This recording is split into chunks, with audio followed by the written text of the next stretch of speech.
شعیب نے زہری سے خبر دی۔ انہوں نے زہری سے پوچھا کیا نبی کریم صلی اللہ علیہ وسلم نے صلاۃ خوف پڑھی تھی؟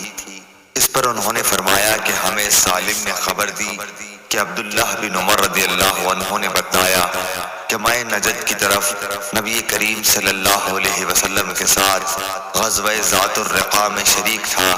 دشمن سے مقابلے کے وقت ہم نے صفیں باندھی، اس کے بعد رسول اللہ صلی اللہ علیہ وسلم نے ہمیں خوف کی نماز پڑھائی تو ہم میں سے ایک جماعت آپ صلی اللہ علیہ وسلم کے ساتھ نماز پڑھنے میں شریک ہو گئی اور دوسرا گروہ دشمن کے مقابلے میں کھڑا رہا۔ پھر رسول کریم صلی اللہ علیہ وسلم نے اپنی ابتدا میں نماز پڑھنے والوں کے ساتھ ایک رکوع اور 2 سجدے کیے۔ پھر یہ لوگ لوٹ کر اس جماعت کی جگہ آ گئے جس نے ابھی نماز نہیں پڑھی تھی۔ اب دوسری جماعت آئی، ان کے ساتھ بھی آپ نے ایک رکوع اور 2 سجدے کیے۔ پھر آپ صلی اللہ علیہ وسلم نے سلام پھیر دیا۔ اس گروہ میں سے ہر شخص کھڑا ہوا اور اس نے اکیلے ایک رکوع اور 2 سجدے ادا کیے۔